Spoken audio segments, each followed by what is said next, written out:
Hey guys, so for this, I think lecture 4 on tropes with our next term, metonymy, I gave you a different background. See, that's a closet door. I know, not that exciting. If I open that door, you get to see my suits and my shirts and stuff. Of course, really I'm just sitting in my living room here and watching. I think Family Guy's on. Pippin's over there, I think, eating something on the floor or whatever. But anyhow, enough goofing around. So, last lecture was a video lecture. Well, we went through simile, then we went through metaphor, now metonymy, which, lo and behold, surprise, surprise, metonymy is another form of metaphor, and a different kind of device that uses metaphor. So, what is metonymy? This weird word, something you probably never heard of before, but it actually is a pretty significant device. Metonymy is language used to describe not a thing itself, but to describe the thing or to name that thing by things that are closely associated or related to that thing instead. Now, that might sound a little confusing. So here's examples that you'll be familiar with. Instead of saying, like, I'm going to attend the horse races, you might say, I'm heading to the tracks. That's metonymy. Or like on the news, whenever they talk about something that's going on in the executive branch of the government, they never say that. They say the White House. The White House isn't anything except the place where that happens. But stuff coming out of the executive branch, we call the White House. Or instead of just saying, hey, let me pick you up in my car, people might often say, let me pick you up in my wheels. Or people who fly an airplane might say, I've got my wings, that kind of thing. That's metonymy.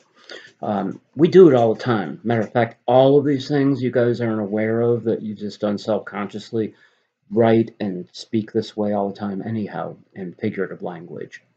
So, here's another example. Actually, I just thought of, people who people like who work on Wall Street, who have to always dress up in fancy suits and stuff like that. We call those types of people suits.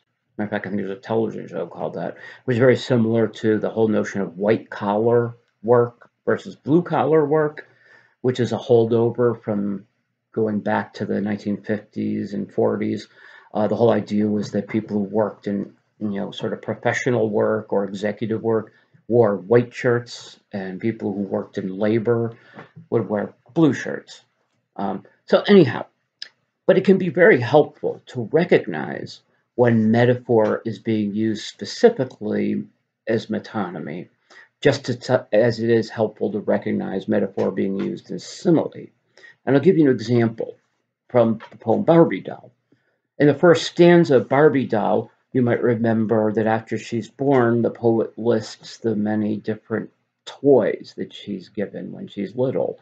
GE stoves, irons, dolls that do pee-pee, and toy lipsticks.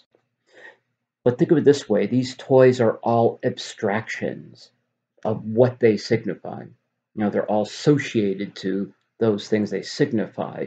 And in this case, these toys signify the job of being a traditional housewife, doing the cooking, the cleaning, raising the child, that kind of thing.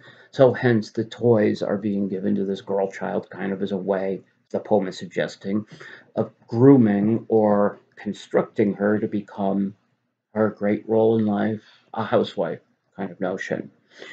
But you also have an added toy at the end of that list that seems out of place.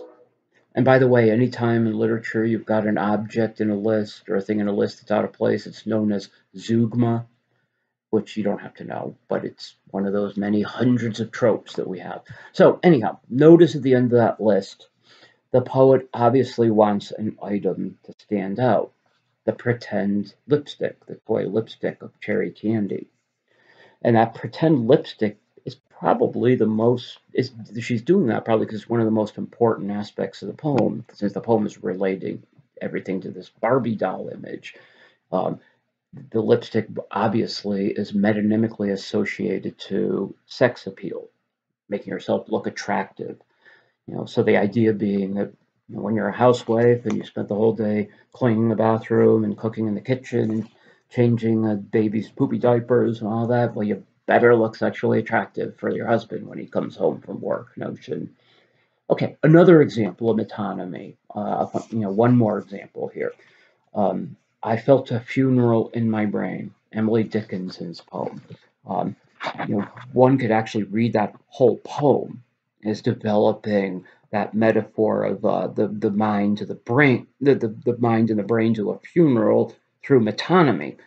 Because notice that we do have a reference to the funeral in the very first line. So, Dickinson makes it clear. I'm comparing something about me to a funeral. But that word is never used again, right? Instead, every stanza provides various metonymies or metonymic indicators of a funeral without saying funeral. Mourners, service, a bell tolling, the box, the coffin, treading, the plank where they put the coffin down. So the metonymy, the language of speaking of something by referring to something closely related to it, allows the poet then a way to open up the associative elements to her own frame of mind.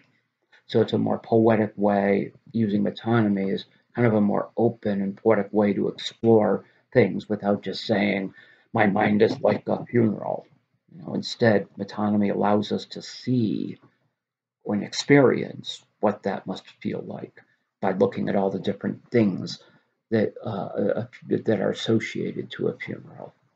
All right, that was a nice, short, sweet lecture on metonymy.